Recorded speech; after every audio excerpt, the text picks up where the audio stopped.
পশ্চিমবঙ্গের অস্থায়ী কর্মচারী কি হতে চলেছে? চাকরি কি থাকবে নাকি বাতিল হয়ে যাবে?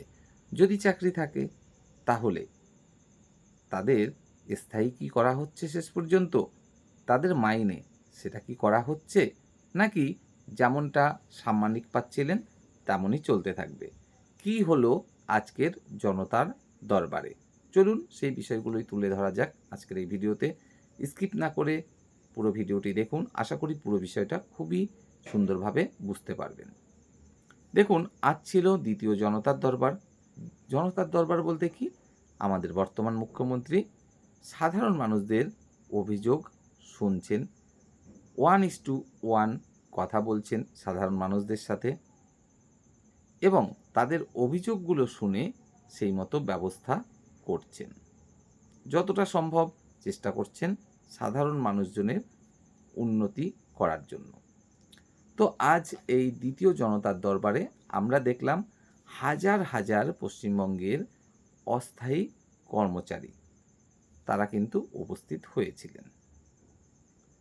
সত্যি কথা বলতে আমি অবাক হয়ে গেলাম যখন বিভিন্ন বড় বড় নিউজ চ্যানেলের লাইভ ভিডিওগুলো দেখছিলাম, যে প্রথমত হাজার হাজার হাজার হাজার মানুষ সেখানে উপস্থিত হয়েছেন। তাও আবার অস্থায়ী কর্মচারী তারা। তারা কিন্তু সাধারণ মানুষ নয় একদমই। যারা অস্থায়ীভাবে কোনো সরকারি চাকরি করছেন তাদের কথা বলছি। সেখানেই হাজার হাজার মানুষ। তাহলে বাড়িতে আরও কত লোক আছেন? তো এত বেশি সংখ্যায় অস্থায়ী কর্মচারী পশ্চিমবঙ্গে রয়েছে, যেটা কিনা সত্যিই অবাক করল। দেখে মনে হলো যে হয়তোবা পশ্চিমবঙ্গের বিভিন্ন ডিপার্টমেন্টগুলো মূলত এই অস্থায়ী কর্মচারীদের উপরেই ম্যাক্সিমামটা নির্ভর করছে। এমনকি অনেকজন তারা পরিষ্কারভাবে কিন্তু একথা দাবিও করলেন যে আমরাই চালাচ্ছি এই ডিপার্টমেন্টের এই কাজকর্মগুলো।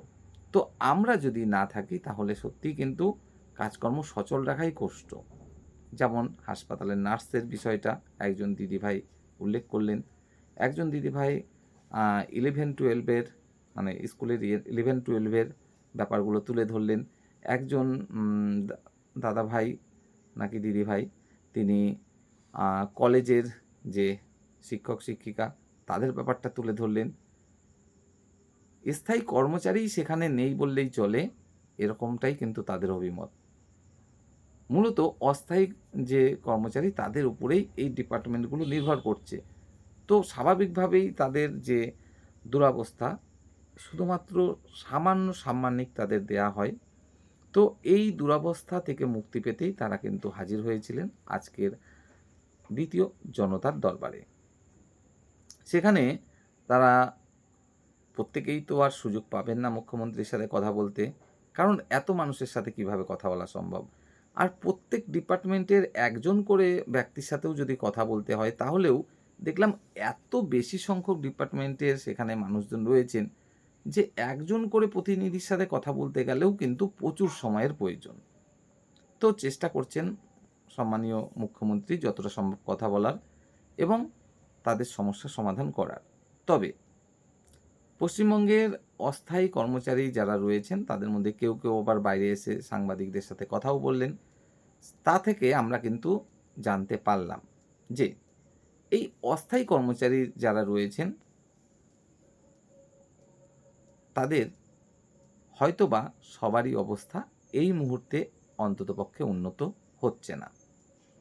তবে এই যে অস্থায়ী কর্মচারী এদেরকে আমরা আলোচনার সুবিধার্থে দুভাগে ভাগ করে নিচ্ছি, দুভাগে।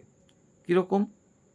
নাম্বার 1, যারা লোকাল কমিটির মাধ্যমে নিয়োগ হয়েছেন, আর নাম্বার 2, যারা সরকারের মাধ্যমে নিয়োগ হয়েছেন কিন্তু অস্থায়ীভাবে কাজ করছেন।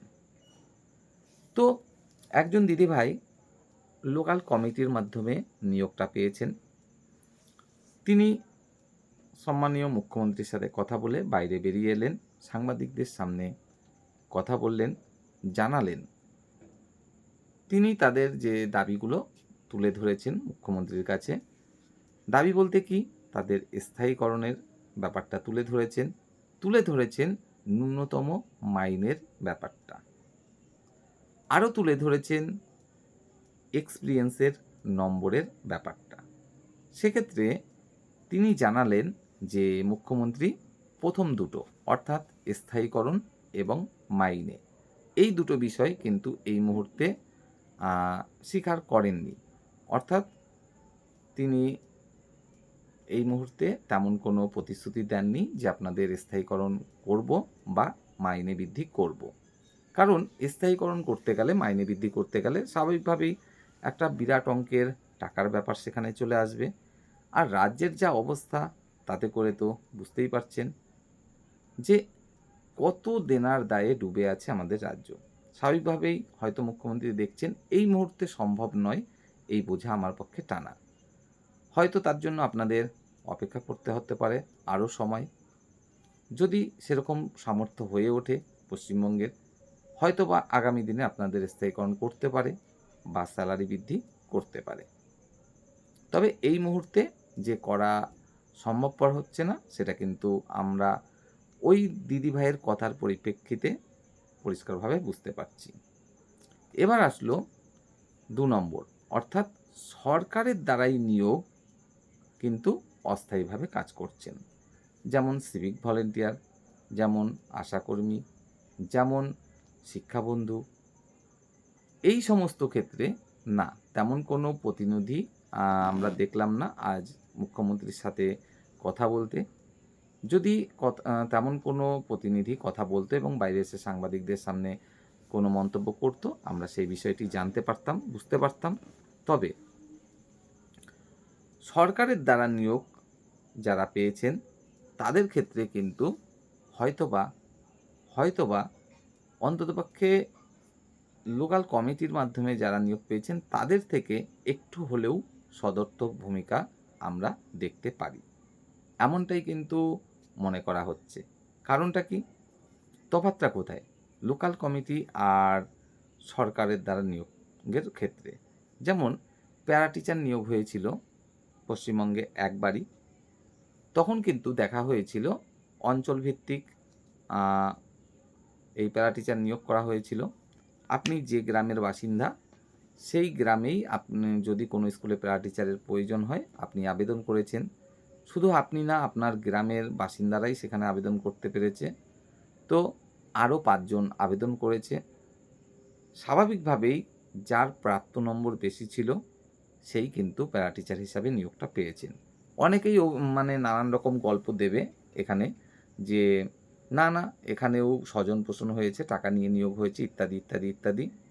না, আমি অন্তত কখনোই এটা বলব না, মানতে পারবো না। কারণ আমি নিজের চোখেও দেখেছি আমাদের লোকাল যে স্কুল ছিল সেখানেও কিন্তু প্যারা টিচার নিয়োগ হয়েছিল। ২ টো স্কুল আছে আমাদের গ্রামে, প্রাইমারি স্কুল। আর সেখানে আমিও আবেদন করেছিলাম। আমি ছিলাম ঠিক ৩ নাম্বারে।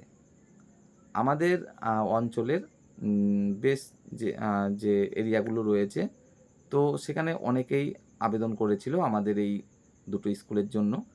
তার মধ্যে আমি ছিলাম ৩ নম্বরে। আর আমার আগে যে ২ জন ছিল তারা কি করলো, একজন এই স্কুলে আবেদন করেছে আর একজন ওই স্কুলে আবেদন করেছে। এরকম করে করার জন্য ২ স্কুলে ২ জন পেয়েছে, আমি ছিলাম ৩ নম্বরে, আমি কিন্তু পাইনি। কোনো রকম টাকা খাওয়া-খাইয়ের ব্যাপার, গল্প বা স্বজনপোষণ এখানে কিন্তু আমরা দেখিনি। তাই এরকম মিথ্যে অজুহাত আমি কখনোই দিতে চাই না, আর সেটা দেয়া ঠিকও না। তো শুধুমাত্র প্যারা টিচারের ক্ষেত্রে তো পরিষ্কারই হয়েছে, সেটা আমি নিজের চোখেও দেখেছি। আর সিভিক ভলেন্টিয়ারের ক্ষেত্রে অনেকে অনেক রকম অভিযোগ করে থাকেন। তবে এই বিষয়টায় আমি নিশ্চিতভাবে কিছু বলতে পারব না। কারণ সিভিক ভলেন্টিয়ারের জন্য কখনো আবেদনও করিনি, যাইও নি। তো জানি না সেখানে কি হয়েছে।